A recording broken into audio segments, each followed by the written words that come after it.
자, 말씀의 제목은 바로잡아 주어라는 건데, 누가 누구를 어떻게 왜 바로잡아 주어야 되는 건지 한번 생각해 보겠습니다. 만약에 우리 주변에 누군가가 잘못을 범하는 사람이 있다면, 성경적인 표현으로 범죄하는 사람이 있다면 우리는 어떻게 해야 할까? 주변에 잘못된 사람 앞에서 우리가 취할 태도는 무엇인가? 혹자는 모른 척할 수 있습니다. 관심을 두지 않고 또 일에 관여하지 않기를 원할 수 있습니다. 내 문제가 아니니까 내버려 두자 이럴 수 있습니다. 이러한 무관심이 어쩌면 잘하는 것일 수도 있어요. 그런데 오늘 성경은 그렇게 하지 말라는 거죠. 그 다음에 또한 어떤 사람들은 이런 경우에 화를 내고 혹은 혼을 내주는 경우가 있을 겁니다.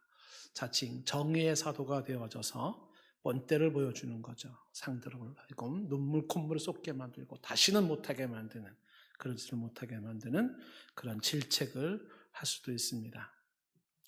그런가 하면 또 어떤 사람들은 이렇게 내 주변에 잘못된 사람이 있을 때 그를 비난하거나 주변에다가 소문을 내는 경우도 있을 겁니다. 우리에게는 이런 인간이 있다, 이렇게 동네방네 소문을 내는 겁니다. 이런 방법들은 다 좋은 방법들이 아닌 거죠. 이런 주변에 이렇게 우리의 주변에 신앙적으로나 혹은 삶에 잘못된 사람, 범죄한 사람이 있을 때 오늘 말씀은 신령한 자가 온유한 심정으로 그러한 자를 바로잡아 주어라, 이렇게 말씀하고 있습니다. 자, 오늘 이 내용을 우리가 좀 집중적으로 보기를 원합니다. 1절 말씀 좀 볼까요? 1절. 자, 다 같이 한번 읽어봅시다. 시작. 형제들아, 사람이 만일 무슨 범죄한 일이 드러나거든 신령한 너희는 온유한 심령으로 그러한 자를 바로잡고 너 자신을 살펴보아 너도 시험을 받을까 두려워하라. 우리가 지금 갈라디아서 말씀 보고 있지 않습니까? 갈라디아서가 1장부터 4장까지 교리편, 칭의를 중심으로 하나님과 나와의 관계, 믿음으로 의로워진 걸 얘기하고 있고 5장, 6장에서는 생활편, 의로워진 사람이 어떻게 살아야 되는지에 대한 삶에 대한 얘기가 나오는데 지난번에 사랑으로 종로로 되라 혹은 성령으로 육체의 소욕을 이루지 마라. 그리고 이제 오늘 얘기하는 것은 주변에 범죄한 사람이 있을 때 바로 잡아주어라, 이런 모습을 말합니다. 자, 오늘 내용에서 우리가 어떻게 살아야 될지, 특히 이웃과의 관계, 주변에 범죄한 사람들이 있을 때 어떻게 해야 되는가. 다시 1절에 보시면은 사람이 만일 무슨 범죄한 일이 드러나거든 이라고 되어 있는데, 여기 범죄한이라는 말이 정로에서 벗어난 그런 거예요. 정로에서 벗어난, 탈선한 이런 뜻이죠. 그리고 이거를 죄에 빠진 이렇게 말하는 것입니다. 신앙인으로서 걸어가야 할 노선이 있는데 거기서 벗어났거나, 인생을 살면서 지켜야 될 도리가 있고 윤리가 있는데 거기서 벗어났거나, 정로에서 벗어난 자들, 이런 사람들을 범죄한이라고 표현하는 겁니다. 근데 이런 게 드러났다라는 것은 발각됐다는 것이에요. 그러니까 갈라디아 교회 성도들 중에는 몰래 정로에서 이탈한 자들이 있었습니다. 그게 구체적으로 뭔지는 나와 있지는 않지만, 그러니까 뭔가 몰래 이루어진다는 건 좋은 게 아니에요. 그래서 비밀리에 그런 이탈된 자들, 범죄한 자들이 있는데 그게 드러난 겁니다. 그게 알게 된 겁니다. 그랬을 때 어떻게 해야 되는가를 말해주고 있습니다.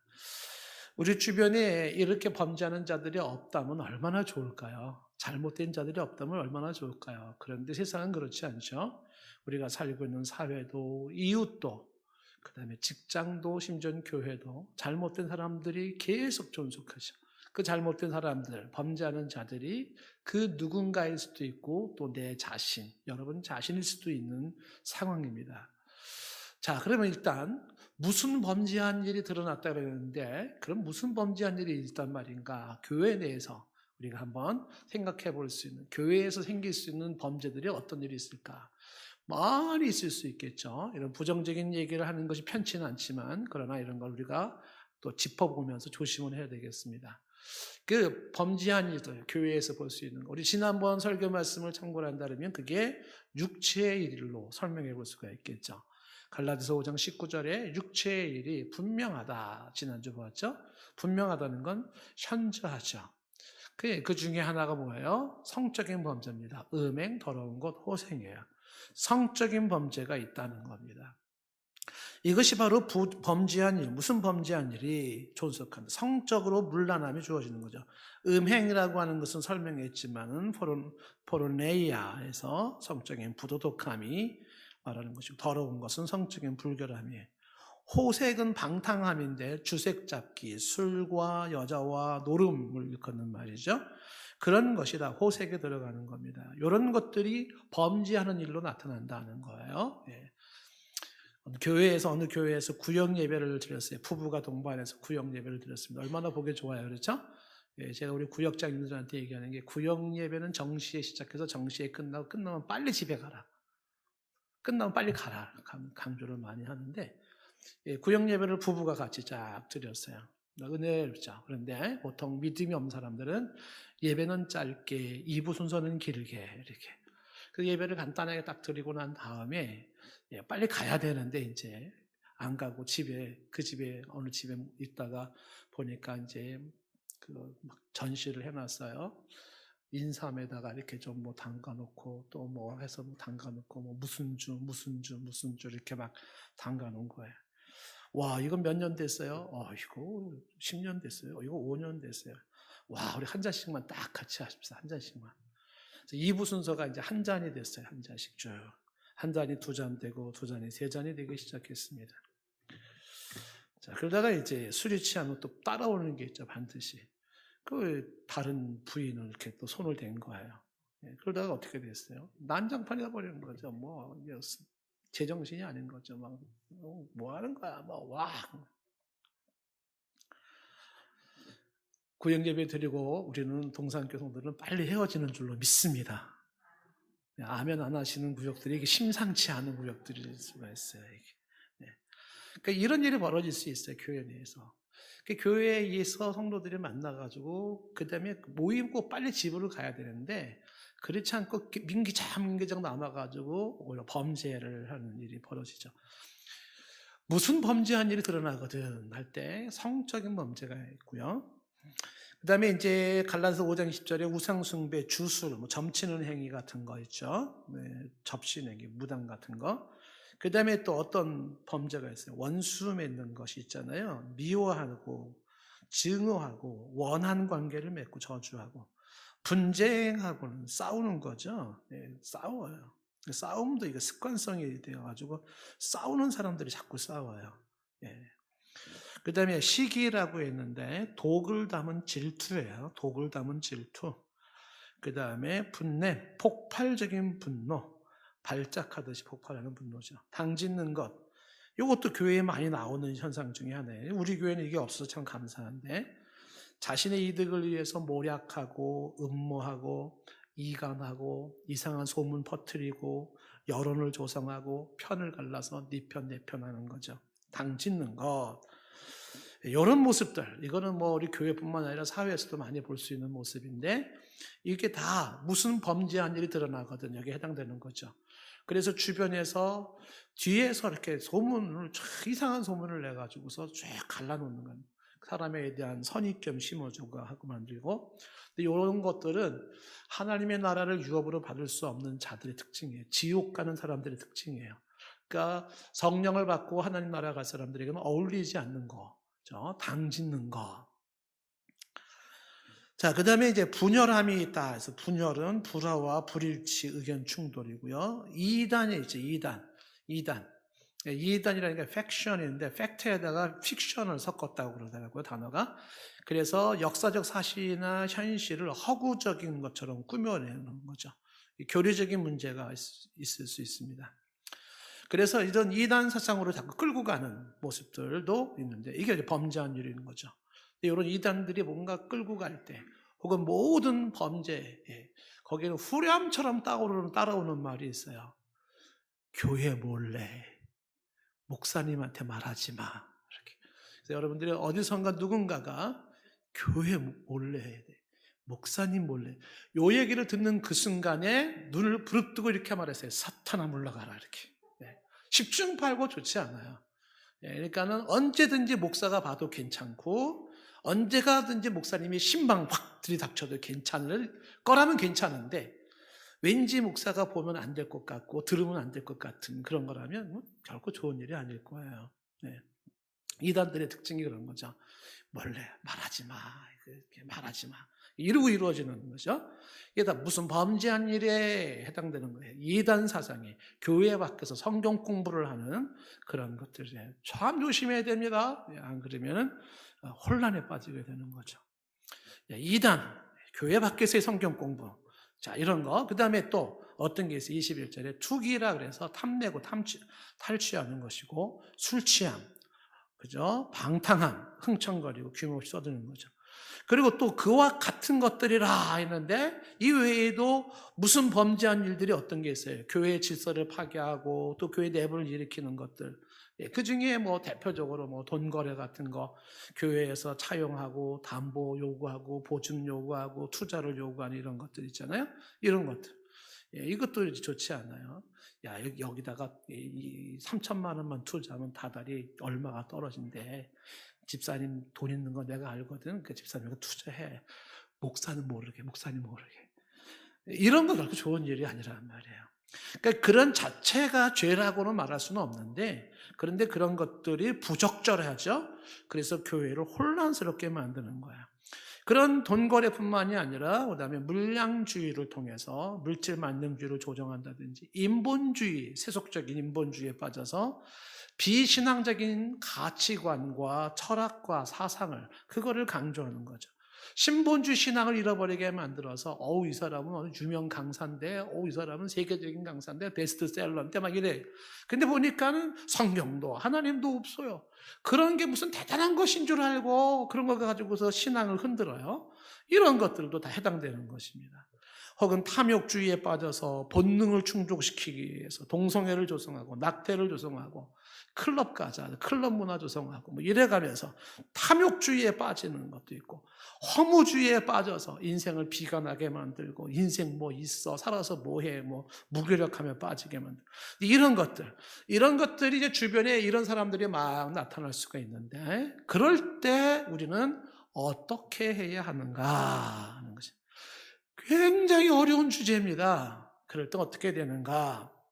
왜 어렵냐면 이건 범죄를 규정하는 것도 어렵고 근데 이거를 바로잡는다라고 하기에는 굉장한 용기와 희생이 요구되어지는 것이고 또한 이거를 잘못 처리하다가는 역효과가 많이 날 수가 있기 때문에 쉽지 않습니다. 방관할 수도 없고 어설프하게 또한 다룰 수도 없는 문제가 되는 겁니다.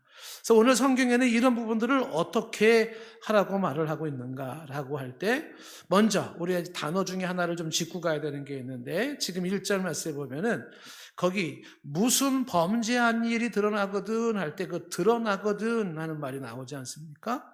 그러니까 여기서 말하는 게 뭐냐면 무지나 실수로 인한 범죄를 말하는 거예요. 그 우발적인 범죄죠. 이런 경우에는 비교적 관대하게 받아주고 용서해주고 기회를 주는 게 좋습니다. 우발적인 경우에 실수로. 그런데 문제는 뭐예요? 의도적으로 고의적으로 상습적으로 반복적으로 이런 죄를 짓는 자들이 있어요. 그런 사람들에게는 엄격해야 된다는 것이죠. 자, 어쨌든 이런 주변에 범죄한 자가 있을 때 어떻게 해야 될까? 대명제는 뭐냐면 대명제는 바로 잡아주는 거예요. 바로 잡아주는 거예요. 그런데 굉장히 어려운 문제라 그랬잖아요. 어떻게 바로 잡아줄 것이냐라고 하는 건 굉장한 지혜가 요구되어져요. 그런데 어떻게라는 거는 굉장히 지혜는 요구되어지지만은 그러나 어쨌거나 바로 잡아주어야만 하는 겁니다. 이 바로 잡아주라는 이야기는 어그러진 뼈를 맞춰줘라. 뼈가 어그러졌는데 내버려두지 말고 맞춰주라는 뜻이거든요. 그래서 방치하지 말고 방임하지 말고 내버려두지 말라는 거예요. 우리 주변에 누군가가 이렇게 성경적이지 않고 하나님이 기뻐하지 않는 모습으로 그런 삶으로 빠진다면 어떻게 하라고요? 바로 잡아주셔야 돼요. 방치하면 안 됩니다.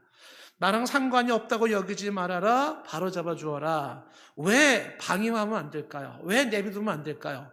그 이유는 내비두는 그 순간에 교회 공동체의 순결과 교회 공동체의 성결을 파괴시켜요. 교회를 무너뜨려요. 그 교회를. 내가 몸담고 있는 교회를 무너뜨립니다. 내비뒀더니.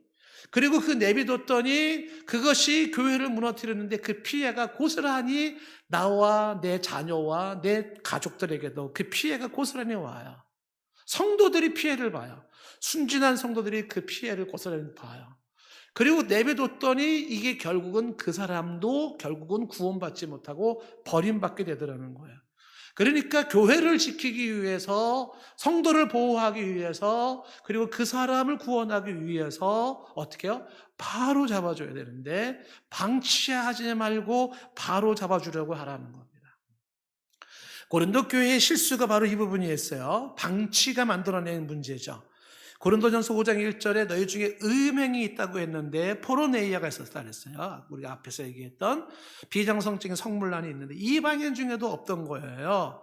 아버지의 아내를 취해서 근친상간이 이루어졌는데 2절 말씀이 교만해져가지고 통한이 여기지 않아요. 통한이 여기지 않는 게 뭡니까? 문제를 문제로 여기지 못하고 애통하지 못하고 분노하지 못하고 회개하지 못하는 거예요. 그러면서 그 행한 자들을 쫓아내지도 않았다는 게 뭐예요? 내비뒀다는 거예요. 그 교회에서, 교회 밖의 사람들에게서도 볼 수 없었던 그 음란 행위가 교회에서 그대로 통용되고 있다는 거예요. 교제를 단절해야 되고 그 사람들을 단절시켜야 되는데 그러지 못하고 그것이 흘러가는 거죠.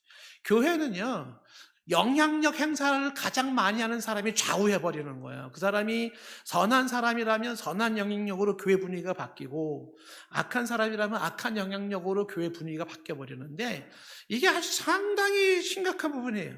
그래서 이런 안 좋은 사람들이 여전히 교회 안에 있다? 어떻게 해요? 교회 안에서 계속 교회에 물을 흐리고 더럽히고 죄를 짓게 만드는 것입니다. 건너뛰어서 고린도전서 5장 3절 4절 건너뛰어서 5절에 가면 그런 데를 사탄에게 내준다라는 거죠. 내주었으니라는 건 내줘라 그런 뜻이거든요. 출교시키라는 거야. 그래서 그 사람은 육신은 멸하지만 영은 예수의 날에 구원을 받기에 해야 되지 않겠냐라는 거예요. 내줘라. 사탄에게 내줘라. 끊어버려라. 출교해라. 자, 그런데 고린도 교회는 뭐예요? 6절에 보니까 너희가 자랑하는 것이 옳지 아니하도다. 여러분, 뭘 자랑했다는 거예요? 고린도 교회가 그 음란을 자랑했다는 거예요. 상상이 됩니까? 교회에서 자랑하는데 뭘 자랑해요? 자기 음란을 자랑하는 거야. 야, 내가 말이지, 나 이랬다 말이지. 너 해봤어? 못 해봤지? 나 이것도 해봤다. 뭘 자랑을 하는 거야? 정말 자랑할 걸 자랑하지 못하고 그 죄악된 행위들을 자랑하는 거예요. 너 훔쳐봤어? 못 훔쳐봤지? 너 그거 먹어봤어? 못 먹어봤지? 뭐 이런 것들을 자랑하고 있는 교회의 분위기인 거죠.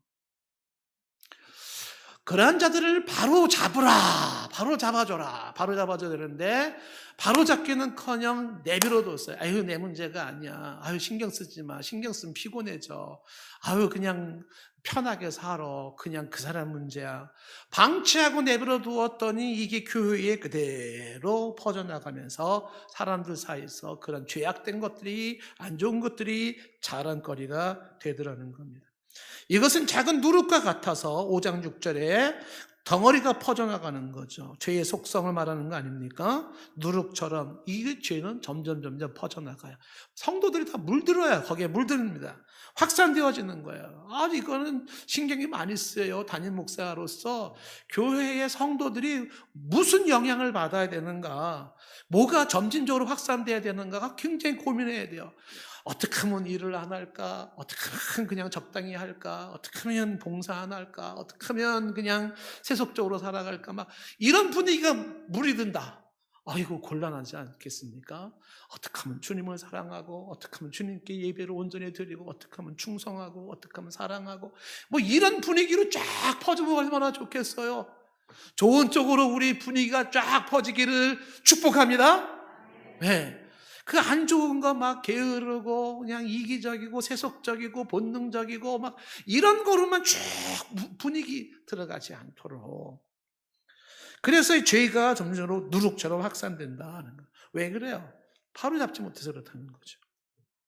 예수님은 이제 이 얘기를 마태복음 18장에서 3단계를 통해서 처리하라고 아주 많이 얘기를 했죠. 오늘 설교는 제가 여러 번 얘기한 것이기 때문에 교회를 꾸준히 나온 사람들은 아우 저 설교 지난번에 들었는데 이런 분들이 계실 거예요. 그런데 설교가 오늘 무지 길어요. 본문은 2절인데 이 말씀을 제가 준비하는데 보니까 제가 어제 이 말씀 가지고 수도 없이 설교한 내용인데 이걸 어제 준비하는데 7시간을 제가 내일 이거 한 말씀 가지고 7시간을 준비를 했어요. 그래서 이거를 지금 강의를 하게 되면 설교를 하게 되면 좋게 2시간 이상은 걸릴 내용이에요. 그래서 1부 때 제가 이걸 설교하다가 와 한도 끝도 없다 그래서 다시 올라가가지고 막 빼버렸어요. 막 내용을 지금 빼가지고 다시 하는 거예요. 2부 때는 지금. 자, 예수님이 가르치실 때 이런 경우를 어떻게 하는 것인가? 3단계를 밟으라는 거잖아요. 1단계, 비공개적으로 해야 돼, 1단계. 마태복음 18장 15절에 어떻게 해요? 내 형제는 믿음의 동료예요. 믿음의 동료가 죄를 범하거든 어떻게 해요? 가야 돼, 그 사람한테. 그래서 너와 그 사람과만 상대하여 1대1 상대를 하는 거예요. 1대1 상대해서 어떻게 해요? 그리고 권고해 줘야 돼요. 내비두면 안 돼요. 방치하면 안 됩니다. 어떻게 해요? 권고해 줘야 됩니다. 그래서 권고를 그 사람이 들었다 그러면 어떻게 돼요? 형제를 얻은 거예요. 천하보다 귀한 형제를 얻은 겁니다. 그러니까 권고의 목적은 뭐예요? 형제를 얻는 게 목적이에요. 다른 데 목적이 있지 않습니다. 잘못된 빠져있고 믿음을 떠나가고 있는 그들을 바로 얻는 데 목적이 있는 거예요. 1대1로 비공개적으로. 그런데 문제는 뭡니까? 16절에 만일 듣지 않거든요. 사람이 1대1로 만나서 쫙 권면해서 야 신앙생활 그렇게 하는 거 아니잖아. 그건 하나님이 기뻐하지 않잖아. 그렇게 하면 안 되잖아. 우리 그런 거 하지 말자. 뭐 얘기를 해야 되는데 얘기를 듣지 않아요. 근데 듣지 않거든 이야기가 거의 보편적인 현상입니다. 사람은요 얘기해줘가지고 듣는 사람들 거의 많지 않습니다. 그래서 어거스틴이 그런 얘기를 하잖아요. 내 앞에 진리가 드러날 때 사람들은 기뻐한대요. 그런데 진리가 나를 드러낼 때는 싫어한대요. 이게 아주 정확한 지적이에요. 진리를 발견하면 멋있어, 메모하고, 짱. 근데 진리가 나를 드러내요. 나의 추함을 드러내고 나의 문제를 드러내면 듣기 싫어하는 거잖아요. 설교도 나랑 상관이 약간 없어야 돼. 그래야지 막 이런 설교 지적하는 설교를 할 때 나랑 약간 상관이 없으면 어떻게 돼? 명언인데 메모해도 멋있는데 이렇게. 근데 그게 나의 허물을 드러내고 내 더러운 걸 드러내고 그러면은 오늘 교회 잘못 온 것 같아. 듣기 싫어. 그런 성도들이 우리 교회는 한 명도 없어요. 저기 어느 교회 가면 그런 사람들이 있어요. 그러니까 사람들이 듣지를 않는 거예요. 1대1로 권면하는데 듣지 않는 거예요. 그러면 어떻게 될까? 두 번째는. 그때는 두세 증인을 데리고 가야 돼요. 이게 이제 구약에 나와 있는 증인 설교한 방법인데 1대1로 안 될 때는 다대일. 그러니까 한두 사람 증인을 데려간다는 건 구역장을 데려가고 교구장님을 데려가고 혹은 권사님들을 데려가고 혹은 해서 사람들을 장로님 데려가고 해서 어떻게 해요? 권면을 해줘야 되는 거죠. 야 그렇게 하면 안 돼. 돌아서야 돼. 신앙생활 잘해야지. 이렇게. 그렇게 해서 들으면 어떻게 돼요? 그러면 그 영혼 하나 구원하는 거예요. 얼마나 좋습니까? 방치하면 안 되는 거고 이렇게 바로 잡아주는 일을 하는 겁니다. 근데 이 두 번째 단계도 사람이 듣지를 않는 거예요. 그럼 어떻게 될까요? 17절 말씀이 만일 그들의 말도 듣지 않거든 어떻게? 그때면 교회의 말해야 됩니다. 교회 말한다는 게 뭐예요? 교회가 공식적으로 개입을 해야 되는 겁니다. 그래서 당회도 열어야 되고요. 그리고 당회적 교회적 차원에서 공식적으로 얘기를 해야 되는 거예요. 근데 또 교회의 말도 듣지 않아요. 이게 안 듣는 사람들이 끝까지 안 들어요. 이런 사람들은 어떻게 해야 된다? 이방인과 세례와 같이 여기라는 거죠. 이방인과 세례와 같이 여기라는 것은 공동체 밖의 사람으로 간주하라는 거예요. 유대 사회의 공식적인 용어예요. 공동체 밖의 사람으로 간주해라. 회개하고 공동체 일원으로 돌아오기까지 복귀하기까지 어떻게 해요? 친교를 금해라. 교류를 금해라 라는 것입니다. 1단계부터 단계를 밟아서 그럼에도 불구하고 안 돌아오는 사람이라면 여전히 그 상습적인 죄에 빠져 있다 그러면 끝내 그 사람은 어떻게 해요? 이방인과 세례와 같이 하라.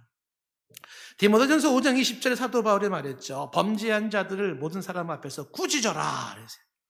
모든 사람 앞에서 꾸짖어야 돼요. 그래서 사람들이 죄를 죄로 여겨야 된다는 거죠. 때로는 모든 사람 앞에 꾸짖어야 될 수도 있습니다. 내비두면 안 되는 거예요. 꾸짖어야 돼요.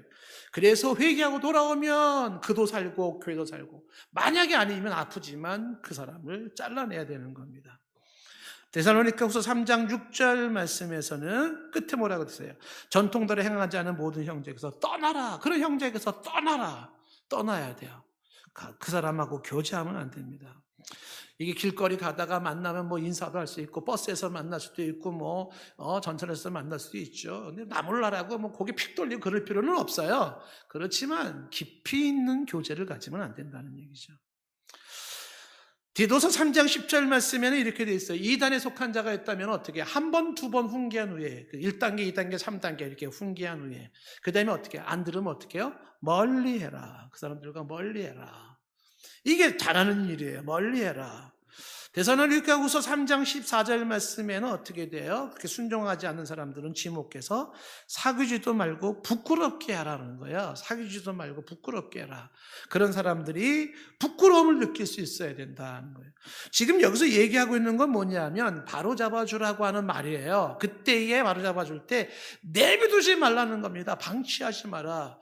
우리의 공동체를 좀먹는, 우리의 공동체를 망가뜨리는 그러한 어떠한 범죄 행위가 드러날 때 그걸 어떻게 해요? 바로 잡아주라. 방치하지 말아라는 거예요. 그런데 많은 사람들이 사생활 침해라는 이유 때문에 그냥 넘어가기도 하고, 누군가를 잡아준다는 건 수고해야 되고 희생해야 되는 거니까 연로되고 싶지 않아. 그리고 내비두고, 사랑이라는 이름으로 덮어주고, 은혜라는 이름으로 묵인하고, 이러면서 공동체를 사탄의 온상이 되게 하지 말아라. 참 어려운 작업이지만 일단은 이게 우리들이 해야 할 숙제고 져야 될 짐이에요. 내 문제가 아니라 우리 가운데 있는 이런 범죄를 처리를 해야 되는 우리 모두의 공통된 과제를 안고 있어요. 그거를 방치한다는 것은, 누군가 그렇게 잘못되고 있는 것을 내버려 둔다는 것은, 그것은 그 사람의 행동을 긍정하는 것이고, 그 사람의 행동을 동의하는 것이며, 그 사람의 행동을 인정하는 것이고, 그 사람의 행동을 계속 그렇게 하라고 격려하는 것과 똑같은 거예요. 격려하는 것과 똑같아요. 제가 수요일 날 제가 에밀 졸라 얘기를 좀 한번 있었었는데, 에밀 졸라. 여러분, 이름 많이 들어보셨죠? 우리 학교 다닐 때 저 사람, 에밀 졸라. 학교 다닐 때 이름이 특이해가지고 얼마나 못돼 먹었으면 에밀을 졸을까 막 그랬는데, 이름이 에밀 졸라예요. 에밀 졸라. 이 사람이 1898년도에 나는 고발한다라고 하는 신문에다가 소논문을 썼습니다. 대통령께 보내는 공개서한으로 글을 썼는데 그게 파장을 일으켰습니다. 그 내용이 뭐냐면 1894년에 프랑스에 드레포스 간첩 사건이 있었는데, 간첩 사건의 진실을 이 에밀 졸라가 알고 있었고 진실을 얘기를 했던 거였어요. 그랬던 그 진실을 얘기했던 이 에밀 졸라는 유대인을 옹호하는 그런 발언을 했다고 해서 당시에 프랑스 군부, 그 다음에 카톨릭 신자들에게 살해 협박을 받고 비난을 받고 명예훼손에 소송을 당하고 죽을 때까지 아주 고생을 해요. 결국은 프랑스 못을 알고 영국으로 망명을 떠났습니다. 나중에 에밀 졸라 말에 옳았다. 그 드레푸스 사건의 무죄가 드러났습니다. 그렇지만 에밀 졸라는 죽을 때까지 고생을 했어요. 그 사람이. 이 사람이 남긴 말이 참 가슴에 남기는 말을 하나 남긴 게 뭐냐면, 나는 시대적 범죄에 공범이 되고 싶지 않았다. 공범이 되고 싶지 않았다. 그 공범이 뭐예요? 알고 있는 사람의 침묵이에요. 그 침묵은 공범이에요. 그거를 얘기를 하고 바로 잡아야 되는데, 모든 사람들은 그걸 바로 잡는다는 건 뭐예요? 에밀 졸라처럼 그렇게 사회에서 매장당하고 삶이 힘들어지고 곤란해지는 걸 알거든요. 그러니까 다 아는 사람들도 저건 아닌데 그러면서 가만히 있었던 거예요. 근데 에밀 졸라 이 사람은 자기는 시대의 범죄의 공범이 되고 싶지 않았다. 그러면서 이제 결국 힘들게 인생을 살았죠. 그리고 나서 이 에밀 졸라가 뒷얘기가 뭘 얘기를 했냐면, 훗날에 프랑스는 프랑스의 자존감을 지킨 내게 감사할 것이다. 프랑스의 자존감을 지킨 내게. 그래서 그 세인트 강에 가다 보면은 에밀졸라 동상이 있어요. 우리 집사람이랑 같이 가다가 이게 무슨 동상이냐고 이렇게 에밀졸라예요. 어이구, 그 진짜 동상을 세워놓고 프랑스에서 잊어서는 안 되는 인물로 세워놓은 겁니다. 이 사람을 동상을 세워놨어요. 그러니까 공범이 되지 않고 싶었던 바로 에밀졸라. 그래서 이거를 이야기를 해야 된다라는 것입니다. 이야기를 해야 된다. 그러니까 불의에 대해서 잘못된 것에 대한 방치나 침묵은 긍정과 용인과 그다음에 동의라는 것이죠. 예. 노암 촘스키 책을 보다가 지식인의 책무라는 책에서 아주 참 부담되는 책이에요. 집사람이 책을 사오면 제가 자꾸 보게 되는데 그 책 보면 제가 부담이 돼요. 보지 말았으면 좀 마음이나 편하게 살 텐데 그 노암 촘스키 얘기가 뭐냐면 세상에 1차 세계대전, 2차 세계대전, 세상에 비극이 엄청 많잖아요. 뭐 킬링필드, 캄보디아, 뭐 수많은 사람들 살상 사건 있잖아요. 그 많은 그런 세계의 비극의 상당 원인이 사실을 알고 있는 사람이 말하지 않기 때문에 그렇다는 거예요. 침묵이 만들어내는 세계의 비극을 말하는데 특히 지식인의 침묵은 그래서 죄악이라고 말하는 거예요. 지식인의 침묵은 죄악이다. 그러니까 바로 잡아야 되는데 바로 잡는 게 귀찮잖아요. 얼마나 힘들어요. 그러니까 그냥 모른 척하고 있는 겁니다. 그렇죠? 오늘날 사회는 오늘날 사회는 뭐예요? 진짜 말해야 될 사람은 말하지 않고 있어요. 그리고 정말 말 좀 하지 말아야 될 사람은 마치 자기가 대단한 지식인인 양 그냥 정의의 이름으로 그냥 공의의 이름으로 또 막 너무 떠들어가지고 효과가 없어요. 진리 싸움에서는요, 진리를 연구하고 진리를 알고 있는 사람이 진리를 얘기해야지 이기는 거지, 그 진리 싸움에서 진리를 연구하지 않은 사람이 목소리 높여가지고 이길 수가 없거든요. 예. 근데 어쨌든 지금 참여해야 될 사람이 참여하지 않음으로 인해서 곤란해지는 겁니다. 자, 그러면 대전제가 뭐라 그랬어요? 너희 중에 범죄한 자가 있으면 그러한 자를 바로잡아야 되는데 오늘 이 1절 말씀에서 몇 가지 주의사항을 주는 거예요. 그럼 누가 바로잡을 수 있는가? 누가 해야 되는가? 첫 번째, 누가? 신령한 너희가 해야 돼. 신령한 너희. 그럼 이 신령한 너희가 누굽니까? 한마디로 말하면 크리스천이에요. 이 신령한 너희라는 것은 성령을 소유한 사람이에요. 성령을 따라 행하는 사람이에요. 그런 사람들이 잡아줘야 된다. 성령을 따라 행함으로 육체의 소욕을 이루지 않는 사람, 성령을 따라서 행하는 사람이다. 존 스타트가 이걸 해석할 때 이렇게 해석을 해요. 뭐라고 해석을 하냐면 이렇게 말하지 말라는 거죠. 누가 잡아줘야 되는가? 성령에 속한 크리스찬 당신이 잡아줘야 된다. 그러니까 이렇게 반응이 나온다는 거예요. 미안하지만 나는 아직 신령한 사람이 아니기 때문에 나는 안 됩니다. 이렇게 말하면서 빠지지 말아라. 존 스타트가 말하는 거죠. 나는 아직 신령하지 않으니까 나는 바로 잡아줄 사람이 못 되네. 그러면서 이 부담감에서 벗어나려고 하지 말라는 거예요. 스타트가 얘기하는 내용이 이렇게 말해요. 크리스찬은 이미 성령이 거하시는 영적인 사람이기에 상대를 바로 잡아줘야 되는 주체가 되면서 동시에 필연적으로 아직도 충분히 영적인 사람이 되지 못했기 때문에 누군가가 나를 바로 잡아줘야 되는 대상이 된다는 거예요. 둘 다라는 거죠. 이미 크리스찬이기 때문에 영적인 사람으로서 잡아주는 주체가 돼야 되고, 그러면서도 아직 부족하기 때문에 누군가 나를 잡아줘야 되는 대상이 된다는 거예요. 빠지면 안 된다는 겁니다.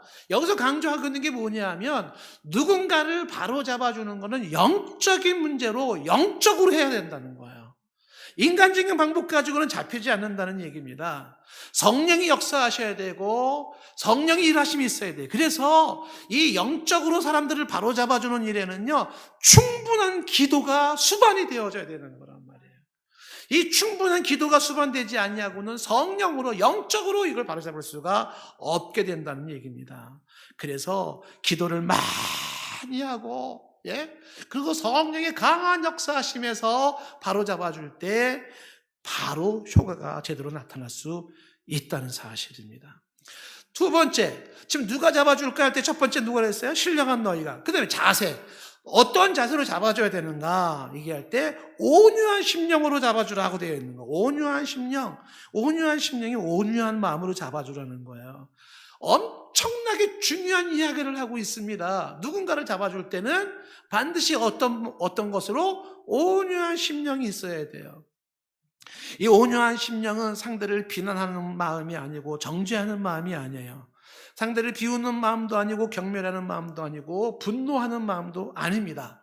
이 온유한 마음은 부드러운 마음으로, 너그러운 마음으로, 사랑의 마음으로 잡아주라는 거예요.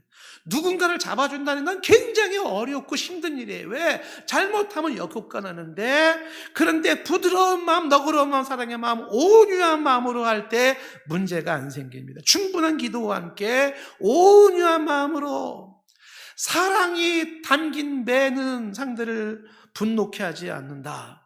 그런데 사랑이 없는 체벌은 상대를 고치는 게 아니라 상대를 오히려 분노하게 만들고 대들게 만들어요.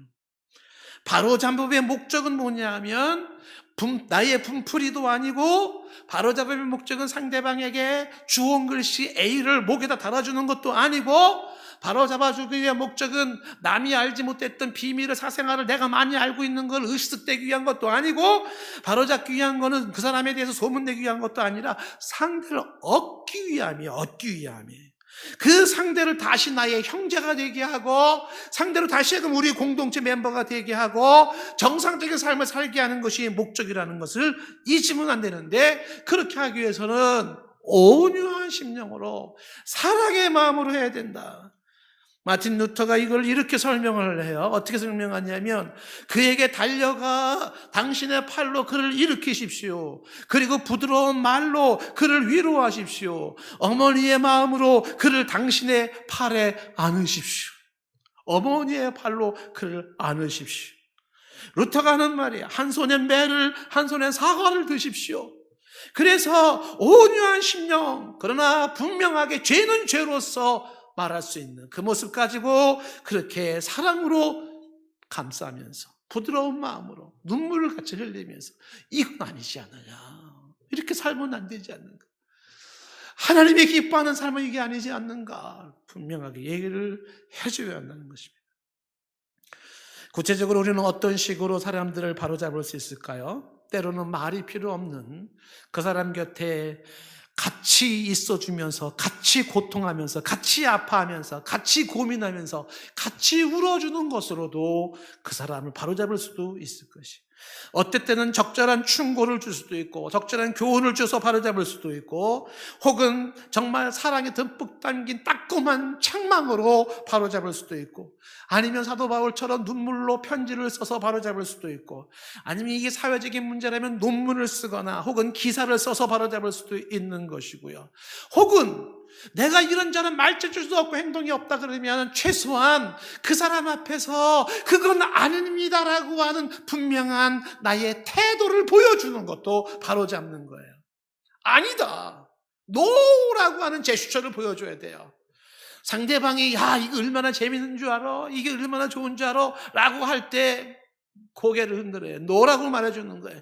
내가 달리 말을 할 건 없어. 그런데 나는 동조하지 않아요. 같이 하지 않아요. 그 분명한 태도가 그 상대를 바로잡는 한 역할도 할 수 있습니다.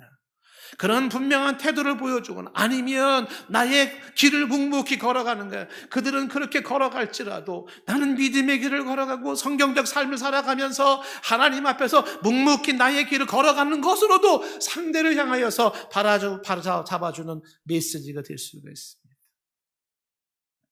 만약에 사회적인 문제라면 캠페인을 하고 그 캠페인에 동참을 하는 거죠.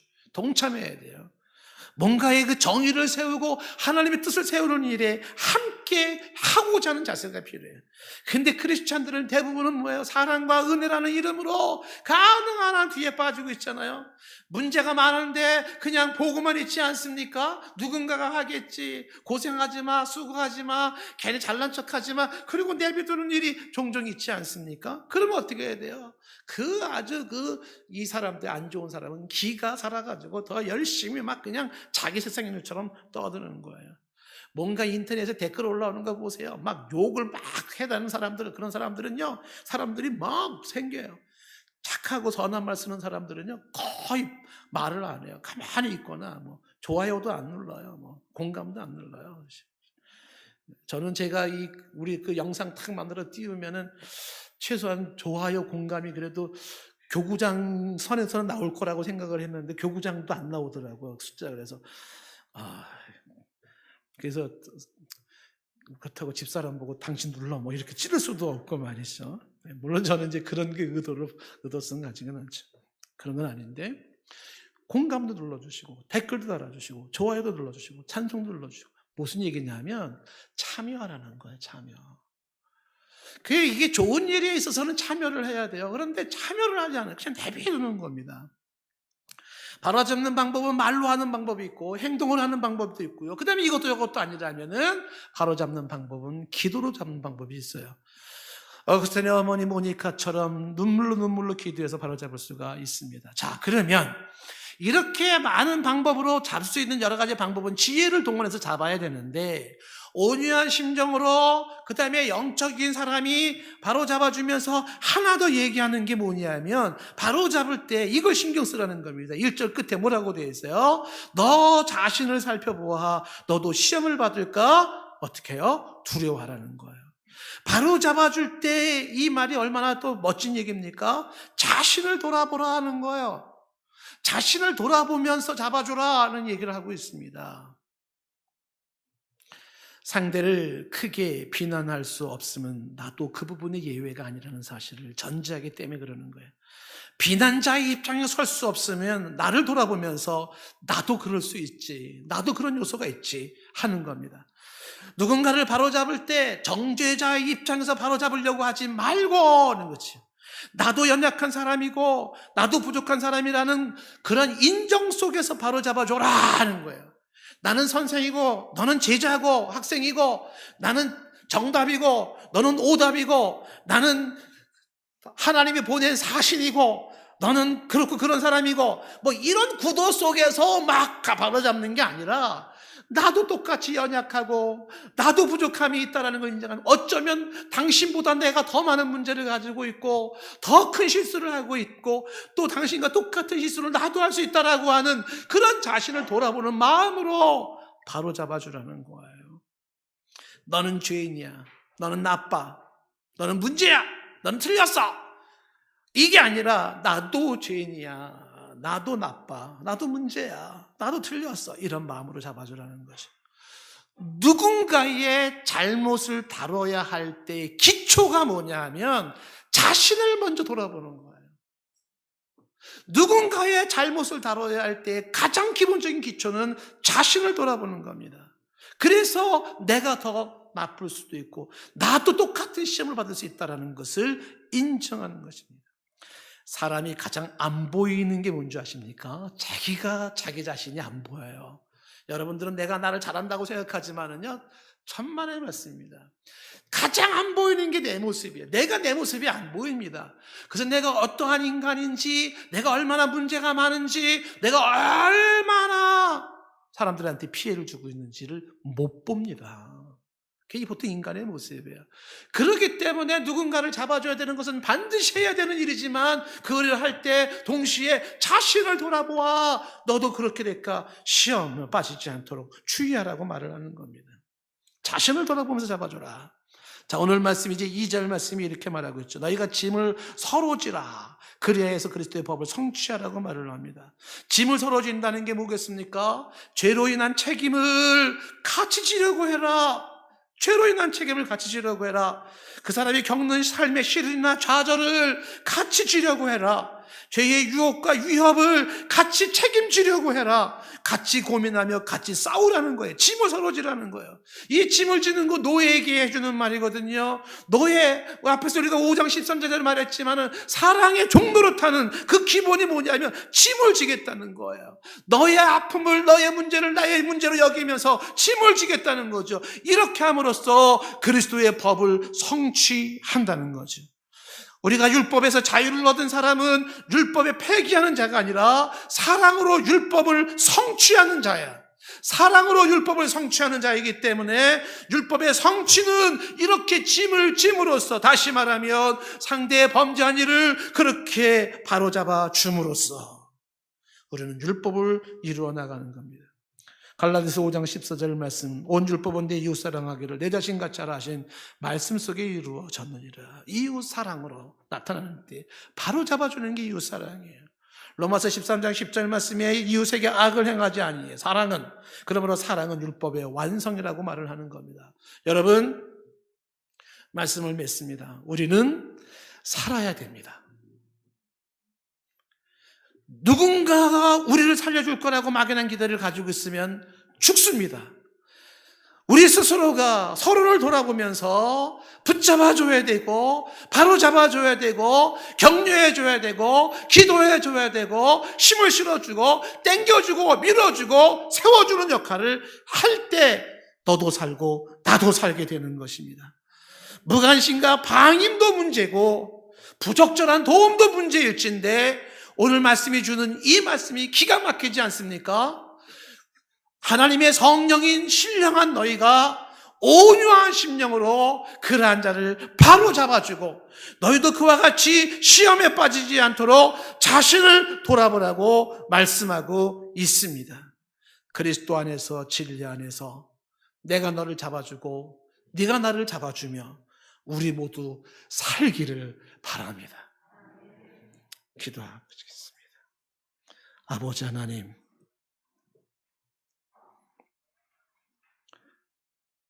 바로 잡아주는 역사가 우리 가운데 온전히 살아나게 하옵소서. 예수님의 이름으로 기도드리옵나이다. 아멘. 주께 두 손 모아 비나니 찬양같이 드리겠습니다.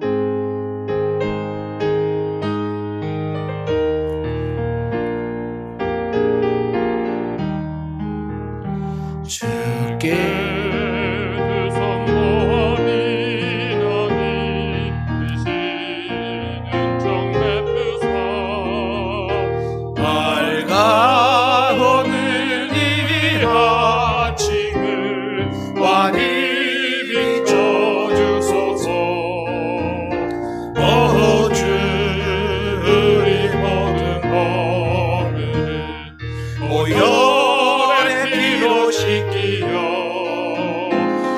하나님 사랑하면서 행복을 갖게 하소서. 서로 믿음 안에서 서로 소망 가운데 서로 사랑 안에서 손잡고 가는 길, 오 주 사랑의 종소리가, 사랑의 종소리가 이 시간 우리 모두를 감사하게 하여 주소서. 주께 두 손 모아 비나니 크신 은총 베푸사, 주가 예비하신 동산에 항상 있게 하소서. 오 주 우리 맘의 새빛이 어둠 밝게 하시어 진리의 말씀 안에서 늘 순종하게 하소서. 서로 참아주면서 서로 감싸주면서 서로 사랑하면서 주께로 가는 길, 오 주 사랑의 종소리가, 사랑의 종소리가 이 시간 우리 모두를 감싸게 하여 주소서. 반주해 주시고요. 우리 길지 않은 시간이지만 누군가를 위해서 기도해 주시되 잘못된 믿음, 잘못된 삶, 잘못된 판단을 가지고 있는 자, 그를 위해서 기도해 주시되 주여 성령님 역사하셔서 돌아오게 하시고 바른 신앙 갖게 하시고 바른 삶을 살게 하옵소서. 기도해 주시기를 바랍니다. 온유한 심령으로 그러한 자를 바로잡는 우리의 기도가 있기를 원합니다. 함께 잠시 기도하도록 합니다. 아버지 하나님, 주께서 나를 보시고 인도하여 주셔서 하나님 배주하옵소서. 주께서 기도 심령을 주시옵소서. 그 습관성 잘못에서 벗어날 수 있게 도와주시고 아버지 하나님 살려주시고 돌아서게 하셔서 우리의 기도해 주시옵소서. 가정을 회복할 수 있게 도와주시옵소서. 중독에서 벗어날 수 있게 도와주시고 하나님 앞에 온전히 기도할 수 있게 하여 주시옵소서. 하나님 피로 씻기시고 말씀과 믿음을 해석해 도와주셔서 우리 행복을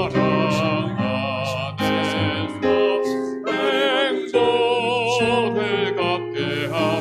하나님 아버지 하나님 주께서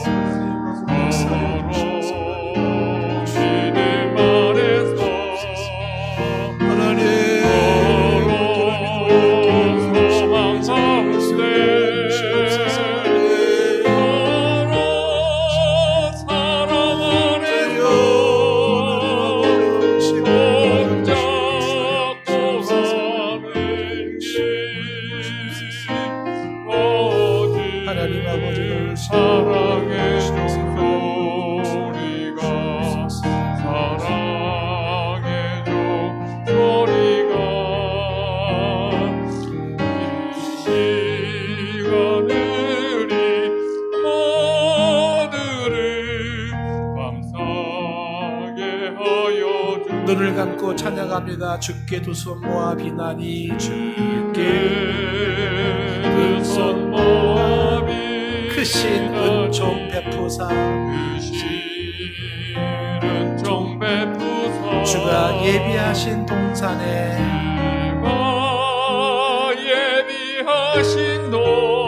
항상 있게 하소서. 오 주 우리 맘의 새빛이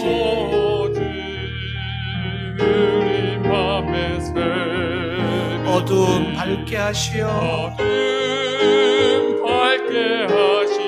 진리의 말씀 안에서 늘 순종하게 하소서.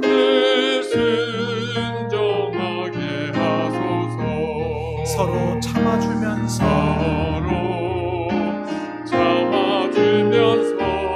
서로 감싸주면서 서로 사랑하면서 주께로 가는 길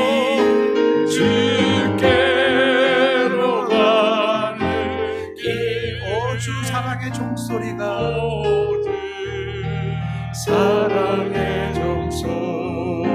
사랑의 종소리가 이 시간 우리 모두를 감싸게 하여 주소서. 우리 모두를 감사하게 하여 주소서. 형제들아, 사람이 만일 무슨 범죄한 일이 드러나거든 신령한 너희는 온유한 심령으로 그러한 자를 바로잡고 너 자신을 살펴보아 너도 시험을 받을까 두려워하라. 너희가 짐을 서로 지라.